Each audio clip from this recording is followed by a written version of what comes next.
नमस्कार मंडळी, मी रेश्मा शेलार पुन्हा एकदा तुमच्या भेटीसाठी. तर थँक्यू सो मच. तुम्ही सगळ्यांनी खूप भरभरून प्रेम दिले, भरभरून कमेंट्स केल्यात मला आणि तुम्ही विचारलेल्या त्या प्रश्नांची उत्तरं घेऊनच मी आज पुन्हा एकदा व्हिडिओ घेऊन येत आहे. पण तुम्हाला मी लास्ट टाइम बोललेले की मी तुम्हाला लवकरच 1 BHKचा व्हिडिओ दाखवणार आहे. तर आधी व्हिडिओ बघूया, नंतर तुमच्या प्रश्नांची मी उत्तरं देते. तर चला व्हिडिओला सुरुवात करूया. तर लास्ट टाइम तुम्ही बघितलेला ग्रेनाइटचं प्लॅटफॉर्म तुम्हाला देणार, तर तसंच ग्रेनाइटचंच प्लॅटफॉर्म 1 BHKला सुद्धा वुडन डोअर लावून दिलेले आहेत. स्पेशियस 1 BHKचा हॉल आहे. 4 फुटावर तुम्हाला टाइल्स लावून भेटत आहेत. ह्याच्यात ती सुद्धा पीव्हीसी सीट बघून घ्या तुम्ही. पीव्हीसी सीटला तुम्हाला किती बर दिले त्यांनी, बोलायला शब्दच नाही, तुम्हीच बघा हो. आणि वरतून विंडो व्हेंटिलेशन साठी तुम्हाला इथे हा आहे हॉल. आता 1 BHK मध्ये जास्त करून कसं असतं, पुढचा बेडरूम मागचा बेडरूम, तर हा आहे मागचा बेडरूम. तुमच्या हिशोबाने तुम्हाला बांधून भेटेल. जर तुम्ही पुढचा बेडरूम बांधून मागत असाल तर पुढचाही भेटेल. तुम्हाला हा आवडला असेल तर हाही मिळेल. तर ह्याच्यामध्ये पण तुम्हाला 4 फुटावर टाइल्स मिळेल. व्हेंटिलेशन साठी विंडो आहे. हे मागं मी तुम्हाला लास्ट टाइम दाखवलं तसं. आणि पीव्हीसी इथे बेडरूम मध्ये तुम्हाला 4 बल्ब दिलेले आहेत. कन्सिल वायरिंग आहे. सेम तुम्हाला पण त्या बेडरूम टाइपच हे काम आहे. किचन बघा, एल टाइप किचन आहे.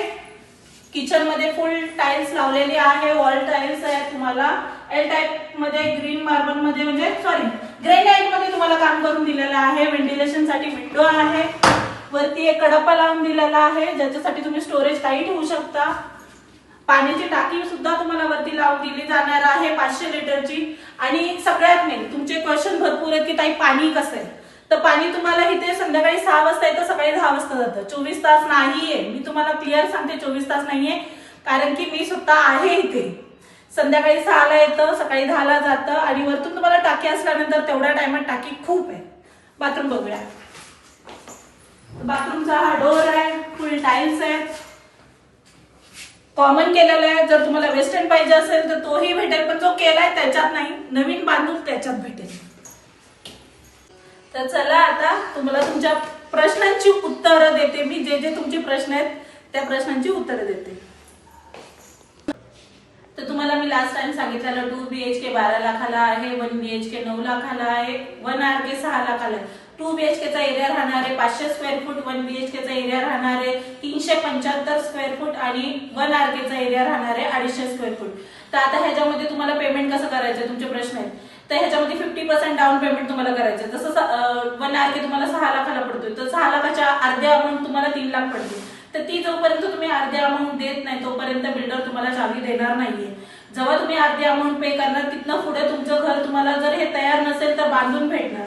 मग त्यासाठी तुम्हाला वेळ लागणार. कमीत कमी 3-4 महिने पकडून चालला. तुम्हाला मी काहीही खोटं बोलत नाही, जे आहे ते क्लिअर सांगते. कमीत कमी 4 महिन्याचा अंदाज घेऊन पकडा, कारण की आता पावसाळ्यात आता काम बंद आहे. आता काम चालू होणार नाही. लय तर गणपती नंतर किंवा दिवाळीनंतर, ते पण पावसावर आहे. जर पाऊस कसा असेल त्या हिशोबाने तुम्हाला काम करून मिळेल. आणि दुसरा प्रश्न होता पाण्याचा, तो मी तुम्हाला व्हिडिओमध्ये सांगितलेलाच आहे की पाणी रोज संध्याकाळी 6 वाजता येतं, ते सकाळी 10 वाजता जातं. म्हणजे पूर्ण रात्र तुम्हाला पाणी भेटणार आहे. आणि वरतून तुम्हाला स्टोरेजसाठी टाकी मिळणार आहे. त्याच्यामुळे पाण्याचा इथे इश्यू नाहीये. लाईटीचा तुम्ही बघू शकता, व्होल्टेज अजिबात कमी नाहीये. व्होल्टेजचाही या एरियामध्ये काही प्रॉब्लेम नाही. मी स्वतः 1.5 वर्ष झाले या एरियामध्ये राहते. आणि तुम्ही माझे जर नवीन असाल फॉलोअर्स तर तुम्ही जुने व्हिडिओ माझे बघा. मी जो स्ट्रगल काढलाय, जो टिटवाळाला मी सहन केलाय, तो ऍटलीस्ट इथे नाहीये पाण्याबाबतीत आणि लाईटी बाबतीत. तुम्ही सगळ्यांनी माझी जर्नी बघितलेली आहे स्वतःहून. अजून एक राहिलं, तुम्हाला पेपर बद्दल जाणून घ्यायचं होतं. तर पेपर तुम्हाला 50% वर तुम्हाला लाईट बिल भेटेल, खरेदी खत भेटेल आणि पाणी बिल भेटेल. आणि तुमचे जेव्हा 75% पेमेंट होणार तेव्हा तुम्हाला टॅक्स पावती मिळेल. तर आजची माहिती एवढीच होती. पुढे तुम्ही एरिया बघून घ्या. तर हा आहे बाहेरचा स्पेस, जिथं तुम्हाला वॉल फुल ढोलपुरी वगैरे चेकर्स लावून दिलेली आहे. इथे जिथे चाळी बनणार आहेत. आणि मी तुम्हाला एक स्पष्टपणे सांगते, इथे जवळपास ना सगळ्या गोष्टींची सुखसुविधा आहे. किराणा स्टोअर, दुधाचे दूध डेअरी वगैरे, दळण, परत तुम्हाला सांगते सगळ्या गोष्टी, रस्ता वगैरे, रिक्षा, बस वगैरे सगळ्या गोष्टींची फॅसिलिटी आहे. आणि हा आहे बाहेरचा स्पेस, जिथे तुम्ही टावर बघू शकता, मोठे मोठे बांधकाम वगैरे चालू आहेत. आणि हा पूर्ण चाळीचा लूक आहे, जिथं भरपूर चाळे आहेत. व्हिडिओ आवडला असेल तर नक्की कॉल करा.